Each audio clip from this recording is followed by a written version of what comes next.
Quando pensamos em tragédias naturais, imagens de furacões, terremotos e tsunamis devastadores vêm à mente. Mas, às vezes, desastres de grande escala ocorrem de forma mais silenciosa, quase imperceptível, até que seja tarde demais. Nesse vídeo, vamos conhecer 3 casos que explicam bem o que eu estou querendo dizer.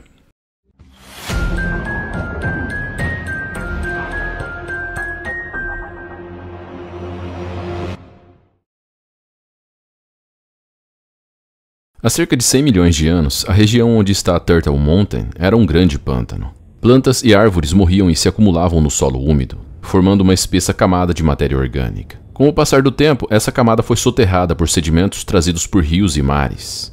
O peso e o calor do subsolo começaram a comprimir esse material, transformando-o gradualmente em carvão.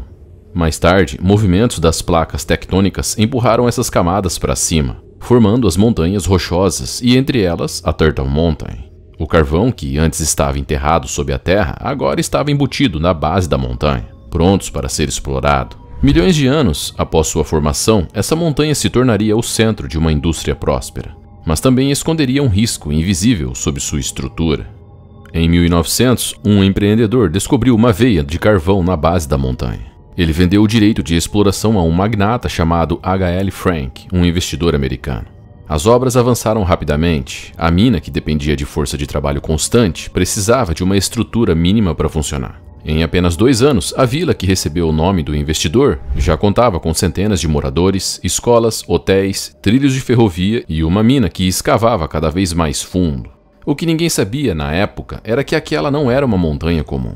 A Turtle Mountain era composta por camadas de calcário denso e fraturado sobrepostas a xisto argiloso, uma rocha significativamente mais maleável. Essa configuração resultava em uma superfície de deslizamento potencial entre as duas formações. Com o tempo, a combinação entre o peso do calcário, a deformação do xisto e a infiltração da água ao longo das descontinuidades estruturais favoreceu a formação de planos de instabilidade inclinados. Parte da massa rochosa passou a se deslocar gradualmente para fora da encosta. Além disso, a mineração havia avançado demais, abrindo túneis de até 5 km sob a face da montanha. Os explosivos usados diariamente enfraqueciam ainda mais a estrutura interna. Só que isso não era visível a olho nu. Os engenheiros da época acreditavam que a montanha era sólida. Embora a cidade prosperasse com a extração do carvão, ninguém suspeitava que a própria montanha estava se transformando aos poucos em uma armadilha silenciosa. Em abril de 1903, a cidade de Frank vivia dias prósperos, com a produção de carvão batendo recordes. As crianças brincavam ao lado dos trilhos, os mineradores se orgulhavam do que estavam construindo e os forasteiros se impressionavam com o crescimento da cidade. A Turtle Mountain, no entanto, estava cada vez mais inclinada, e ninguém notou o quanto ela havia mudado. Nos dias que antecederam o desastre, alguns mineiros relataram um leve tremor no solo e pequenas fissuras nas galerias subterrâneas. Mas ninguém imaginava que eram sinais de um colapso iminente. Às 4h10 da manhã do dia 29 de abril de 1903, grande parte da cidade de Frank ainda dormia. Os mineiros do turno da madrugada já estavam dentro da montanha, trabalhando em túneis apertados a centenas de metros da entrada. Do lado de fora, o som do rio Old Man corria ao pé da Turtle Mountain, como fazia há milhares de anos. Então, alguns mineiros ouviram um estalo de madeiras se partindo. Em seguida, o estalo virou estrondo. Uma seção inteira da montanha, equivalente a 30 bilhões de metros cúbicos de pedra, se soltou da face leste da Turtle Mountain e desabou em queda livre.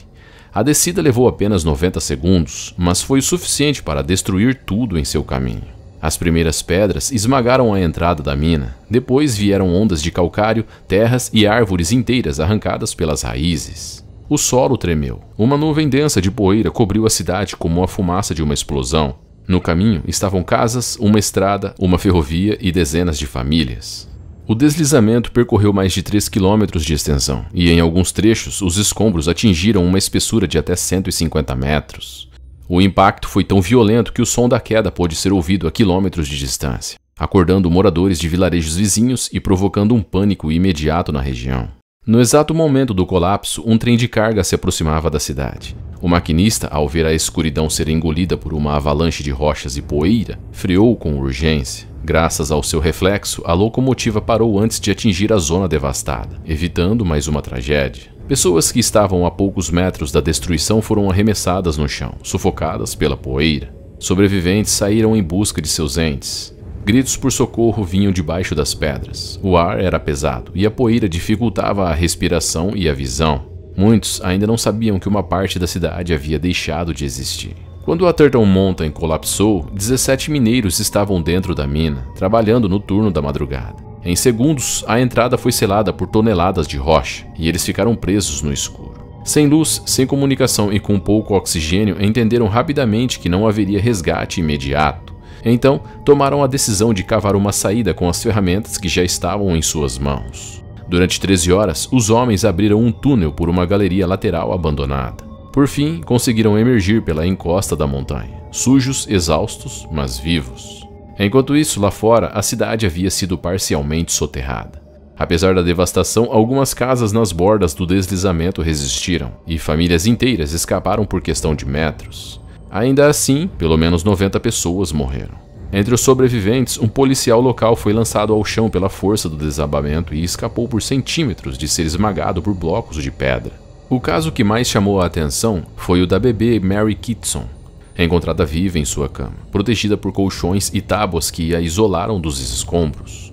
Sua sobrevivência foi amplamente divulgada pela imprensa da época. A mina de carvão de Frank retomou suas operações por um período após o desastre, mas foi definitivamente fechada em 1918, e a cidade aos poucos foi sendo abandonada. Após o desastre, a região foi submetida a estudos geológicos contínuos para avaliar o risco de novos deslizamentos. Nos anos 1930, um geólogo identificou fissuras profundas no pico sul da montanha, estimando que cerca de 5,35 milhões de metros cúbicos de rocha estavam potencialmente instáveis. Estudos posteriores identificaram 3 zonas distintas de instabilidade nesse pico. Para monitorar esses riscos, foi implementado um sistema que utilizava tecnologias para detectar movimentos na montanha em tempo real. Esses sistemas permitem a detecção de deslocamentos milimétricos, essenciais para alertar sobre possíveis novos deslizamentos. Atualmente, a área é monitorada continuamente. Quando a Primeira Guerra Mundial começou, em julho de 1914, a Itália optou por não entrar imediatamente no conflito. Apesar de fazer parte da Tríplice Aliança ao lado da Alemanha e do Império Austro-Húngaro, o governo italiano declarou neutralidade. Alegava que o pacto tinha natureza defensiva, e como a Áustria-Hungria havia iniciado a guerra ao declarar hostilidades contra a Sérvia, os italianos se sentiram desobrigados de agir. No entanto, essa neutralidade era apenas aparente. Desde o final do século XIX, a relação entre a Itália e seus aliados era marcada por desconfiança e interesses conflitantes. Internamente, o país estava dividido. Uns defendiam a permanência ao lado dos impérios centrais, enquanto outros viam a Áustria-Hungria como uma ameaça histórica, especialmente por causa das regiões austríacas que tinham populações italianas. Durante o final de 1914 e o início de 1915, tanto a Tríplice Entente quanto os impérios centrais tentaram conquistar a aliança da Itália. Ambos os lados ofereceram promessas territoriais, mas foi o Tratado de Londres, assinado secretamente em 26 de abril de 1915, que acabou selando a decisão italiana. Nele, os aliados prometeram à Itália grandes extensões de território em caso de vitória. Essas promessas atiçaram o nacionalismo italiano. Para muitos, a guerra era a chance de finalmente completar a unificação territorial e consolidar a presença italiana nas regiões disputadas. No dia 23 de maio de 1915, a Itália abandonou sua neutralidade e declarou guerra ao Império Austro-Húngaro, entrando oficialmente na Primeira Guerra Mundial. Na primavera de 1916, os austro-húngaros lançaram uma poderosa ofensiva rumo ao sul. Se conseguissem atravessar as linhas inimigas, poderiam marchar até Veneza, ameaçando cercar grande parte do exército italiano. Diante desse risco, o alto comando italiano tomou uma decisão estratégica: levar o combate para as montanhas. A escolha não foi aleatória. Os Alpes ofereciam uma barreira natural, uma linha de defesa elevada que poderia conter o avanço inimigo. A lógica era simples: em qualquer batalha, quem ocupa o terreno mais alto tem vantagem. Assim, a Itália passou a fortificar posições nas elevações mais extremas da fronteira com o Império Austro-Húngaro. Foi aí que o conflito assumiu uma dimensão vertical. Os dois exércitos começaram uma corrida para conquistar os picos mais altos, arrastando consigo canhões pesados, munição e suprimentos. O que se viu a seguir foi a consolidação da chamada Guerra nas Montanhas. Uma forma brutal de combate em que o fogo da artilharia competia com o perigo invisível das avalanches. As tropas enfrentavam escaladas sobre rochedos íngremes, atravessavam geleiras traiçoeiras e cavavam túneis diretamente nas encostas geladas. Quartéis improvisados surgiram em cavernas, penhascos e plataformas congeladas, na tentativa desesperada de proteger os soldados do frio implacável e da artilharia inimiga. A frente alpina se estendia por quase 650 quilômetros, desde a fronteira suíça até o mar Adriático, uma distância comparável à frente ocidental entre a Alemanha e a França. Mas, ao contrário dos campos da Bélgica ou do norte francês, aqui os combates aconteciam em escarpas verticais. Um terreno onde a pá era tão importante quanto o fuzil. Durante séculos, exércitos haviam cruzado os Alpes, mas nunca antes as próprias montanhas haviam sido transformadas em um campo de batalha. Agora, metralhadoras, morteiros e artilharia pesada eram usados a milhares de metros de altitude, em condições atmosféricas que nenhum exército havia experimentado. Avalanches tornaram-se uma ameaça constante. Em muitos trechos da frente, elas matavam mais do que os tiros. Tropas inteiras desapareciam sob toneladas de neve. As que sobreviviam cavavam desesperadamente para resgatar companheiros soterrados. Os abrigos improvisados ofereciam pouca proteção. Equipamentos de resgate quase não existiam. Quem não morria sufocado perecia no frio. E, em diversos casos, os corpos só eram encontrados meses depois, quando a neve começava a derreter com a chegada da primavera. Um dos episódios mais trágicos ocorreu no alto do Monte Marmolada, o ponto mais elevado das Dolomitas, com mais de 3.300 metros de altitude. Ali, os austro-húngaros haviam construído em Grampós um quartel subterrâneo, encravado num penhasco rochoso. A posição oferecia excelente proteção contra a artilharia inimiga e uma visão estratégica do vale abaixo. No entanto, sua localização era também uma armadilha. O quartel estava diretamente abaixo de uma encosta coberta por uma espessa camada de neve instável. Mesmo diante de alertas, os oficiais superiores, instalados confortavelmente em postos de comando nos vales, exigiam que os soldados permanecessem nas posições. Avalanches eram vistas como riscos secundários, um erro de julgamento com consequências trágicas. Na manhã de 13 de dezembro de 1916, esse erro cobrou seu preço. Uma avalanche gigantesca se desprendeu da encosta da Marmolada e desceu em alta velocidade, soterrando o quartel de Grampós. Estima-se que entre 270 e 332 soldados morreram instantaneamente. Foi o pior desastre isolado por avalanche em toda a Primeira Guerra Mundial. O evento, que ficou conhecido como a Sexta-feira Branca, até hoje permanece como uma das maiores catástrofes causadas por avalanches da história. Durante todo o inverno de 1916, mais de 10.000 soldados italianos, austro-húngaros e alemães perderam a vida em avalanches nos Alpes. Historicamente, o serviço militar no Chile é obrigatório para homens entre 17 e 24 anos. Por lá, os treinamentos do exército são conhecidos por sua rigidez e exigência física, preparando jovens para enfrentar qualquer terreno. Poucos países no mundo combinam cenários tão extremos quanto o Chile. De um lado, o calor abrasador do deserto do Atacama. Do outro, o frio cortante das Cordilheiras do Sul. E é nesses ambientes que o exército chileno testa seus soldados, forjando resistência em meio a nevascas, ventos e temperaturas que desafiam os limites do corpo. No papel, o objetivo é nobre: desenvolver disciplina, superação e espírito de corpo. Na prática, no entanto, há uma linha tênue entre a preparação e o risco desnecessário. No ano de 2005, um comandante decidiu alterar o local tradicional de treinamento devido à proximidade de um aterro sanitário ao local de treinamento anterior. Ele ordenou que os exercícios seriam realizados no refúgio Mariscal Alcázar, situado na área de Los Barros, aos pés do vulcão Antuco, a 1.800 metros de altitude. Nesse novo local de treino, cerca de 400 recrutas, a maioria com menos de 3 meses de serviço, foram divididos em 5 companhias. O treinamento, que estavam prestes a enfrentar, era chamado de Marcha de Instrução de Montanha. Era uma simulação, uma prova de resistência física e mental, feita para testar obediência, disciplina e a capacidade de seguir ordens sob estresse.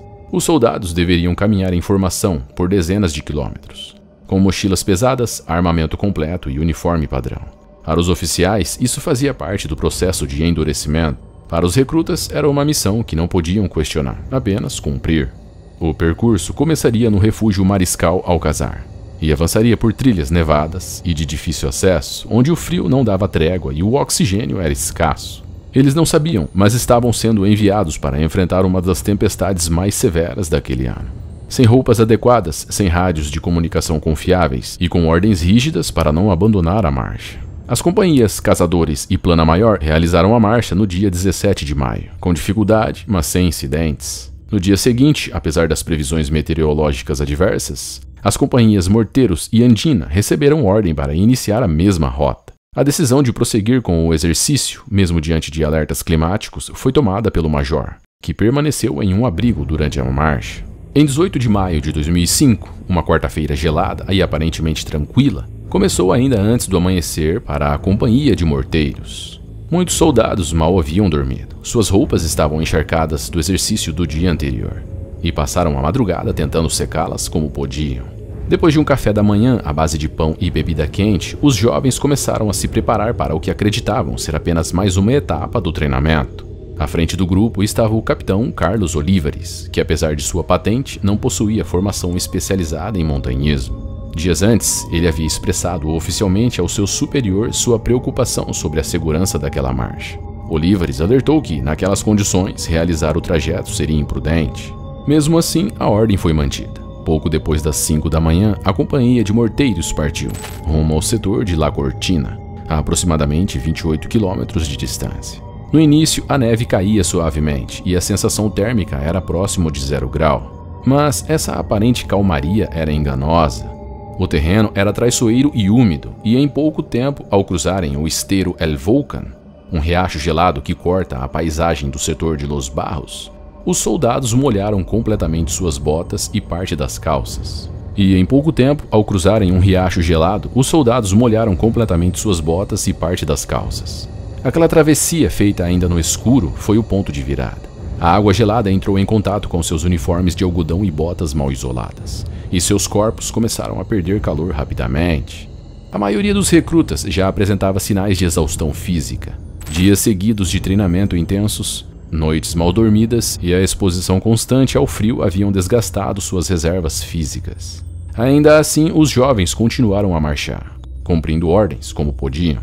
A segunda companhia iniciou sua marcha às 9 da manhã, muito depois do horário previsto. Essa companhia deveria ter partido antes da outra, mas um contratempo logístico provocou o atraso. Alguns integrantes precisaram retornar para buscar uma tenda e equipamentos que haviam sido deixados do lado de fora durante a noite anterior.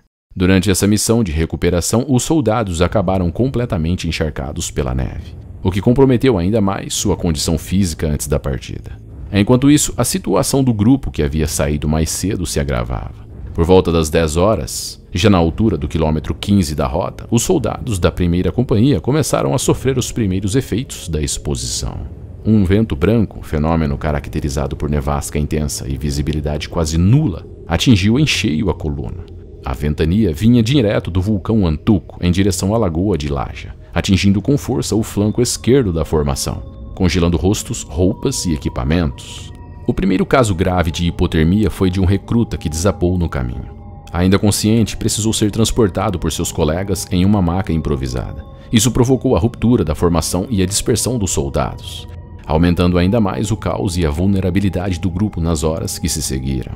Enquanto a tempestade se intensificava, rajadas de vento ultrapassavam os 150 km por hora e a visibilidade havia caído para menos de 50 centímetros.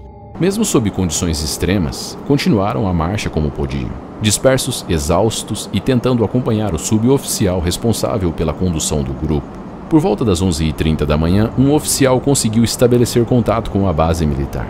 Durante a comunicação, uma enfermeira tentou fornecer orientações sobre primeiros socorros contra a hipotermia, mas foi interrompido por um pedido direto e desesperado: "Tirem-nos daqui, urgentemente." O comandante da companhia atrasada recebeu ordens para socorrer os recrutas debilitados, deixados no abrigo, enquanto o responsável por eles seguiu para tentar reorganizar a tropa. O general do exército só soube da gravidade da situação às 15 horas, quando já havia confirmação das 2 primeiras mortes. Enquanto isso, a formação original, cada vez mais dispersa, continuava a marcha sob a liderança de um suboficial. Completamente desorientados pela tempestade, o capitão Gutierrez, comandante da companhia Andina, que havia chegado ao abrigo improvisado, voltou a entrar em contato com a base para informar que havia 6 soldados no local. 2 apresentavam hipotermia leve, 2 estavam em estado grave e outros 2 já haviam falecido. A partir daí, a cada meia hora, Gutierrez reportava uma nova morte. Ao final da tarde, apenas 2 dos 6 soldados ainda estavam vivos. Enquanto isso, os soldados da companhia de morteiros, que ainda seguiam caminho, continuaram avançando com base nas pegadas deixadas por outros homens, que seguiam à frente. Esses soldados enfrentaram uma travessia brutal, sob nevasca constante, ventos fortes e visibilidade quase nula. A caminhada durou 10 horas, durante as quais o grupo foi sendo reduzido aos poucos. No fim, 31 recrutas da companhia de morteiros não conseguiram completar a travessia. Apenas 19 chegaram com vida ao destino. O capitão Carlos Olivares permaneceu no abrigo da Universidade de Concepción, com parte da companhia de morteiros. Ao longo da tarde de 18 de maio, soldados da companhia andina, exaustos e congelados, conseguiram chegar ao local. Mesmo assim, 14 deles morreram ali. Durante a noite, os sobreviventes queimaram partes do abrigo para manter uma fogueira acesa e escreveram nas paredes os nomes dos mortos. Na manhã do dia 19, helicópteros iniciaram o resgate. Ao todo, 44 jovens perderam a vida na tragédia. Os sobreviventes da tragédia de Antuco e suas famílias entraram com ações judiciais, exigindo compensação por danos físicos e psicológicos ao Estado chileno. Os processos se baseavam em negligência do exército chileno, já que havia alertas sobre as más condições climáticas e a falta de preparo para enfrentar a marcha nas montanhas sob neve intensa. Em 2013, eles venceram o processo e o Estado iniciou o pagamento das indenizações. Se você chegou até aqui, obrigado por me assistir. Se você quiser ouvir mais histórias como essa em áudio, você pode acessar nossos episódios completos diretamente no Spotify. O link está na descrição do vídeo. Mais uma vez, obrigado e espero ver vocês no próximo vídeo.